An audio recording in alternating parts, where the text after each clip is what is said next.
Rajamahendravaram rural Katheru శివారు సీతారామ అగ్రహారంలోని కళ్యాణ కార్తికేయ సంతాన సుబ్రహ్మణ్యేశ్వర సహిత శ్రీమద్ అభీష్ట గణపతి పంచాయతన దేవాలయం యొక్క శిఖరాల నిర్మాణానికి ఈ విధంగా జరుగుతోంది. ప్రస్తుతం ఒక రౌండ్ స్లాబ్ అయింది. ఇప్పుడు ఇంకొక రౌండ్ స్లాబ్ దీనిపైన పడుతుంది. ఆ పైన మరొక రౌండ్ వస్తుంది. అంటే మొత్తం 3 స్టేజీలుగా వస్తుంది. ఇది వచ్చి పైన గోపుర కలశాలు నిర్మాణం అనేది జరుగుతుంది. ఇదిగో చుట్టూ ఈ విధంగా వచ్చిందన్నమాట శిఖరాలు రెండు కూడాను. ఇది అభీష్ట గణపతి పంచాయతన దేవాలయానికి అవతలది.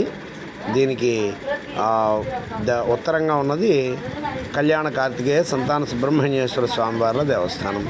మొత్తానికి ఇక్కడ శివ కుటుంబంలో శివుని పరివారంలో పెద్ద కొడుకైన గణపతి అలాగే చిన్న కొడుకైన కుమారస్వామి అంటే శివుని పుత్రులు ఇద్దరూ కూడా ఇక్కడ కొలువైన క్షేత్రం ఇది.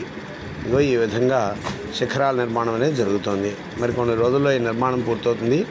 ఈ విశ్వావసనామ సంవత్సర శరన్నవరాత్రుల ప్రారంభం రోజున ఈ స్వామివార్ల కళావలోకనం జరిగి అప్పటి నుంచి మళ్ళీ దేవాలయం పరిపూర్ణంగా దర్శనాలకి అందుబాటులో ఉంటుంది.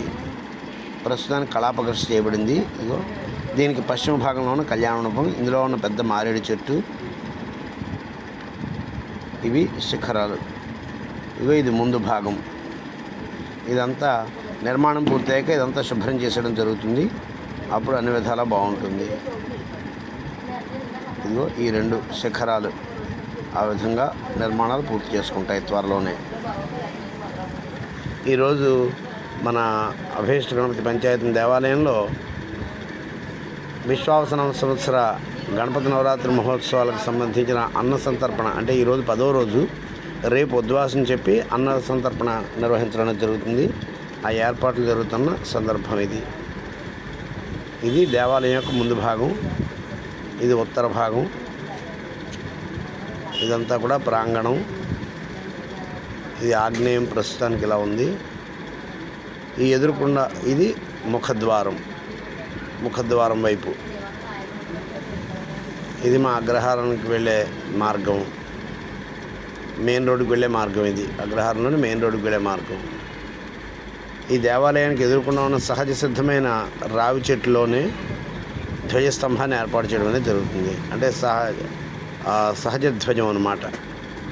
మామూలుగా చెట్టు లేకపోతే సహజ ధ్వజం ఒక పెద్ద చెక్కను తీసుకొచ్చి కర్రను తీసుకొచ్చి దానికి ధ్వజాన్ని ఏర్పాటు చేస్తారు. ఇక్కడ సహజ సిద్ధంగానే రావి చెట్టు వెలిసి ఉండడంతో దానికే ధ్వజాన్ని నిర్మించడం అనేది జరుగుతుంది. ఇగో ఇది మా అగ్రహారం, సీతారామ అగ్రహారం. వేద పాఠశాల ప్రాంతాలన్నీ కూడా అటువైపు ఉన్నాయి. ఇది ముఖద్వారం. ఇదిగో ఈ విధంగా దేవాలయం వైపుకి ప్రవేశించడం జరుగుతుంది. ఇది తూర్పు ద్వారం. దీన్ని కూడా భవిష్యత్తులో విస్తరించడం జరుగుతుంది. ఈ అరుగును కూడా చివరిదాకా తీసుకొచ్చి ఎదురంతా షెడ్ వేసేస్తే అది పరిపూర్ణంగా ఒక కళ్యాణ మండపంలా కూడా ఉపయోగపడుతుందనే ఆలోచనలో ఉంది.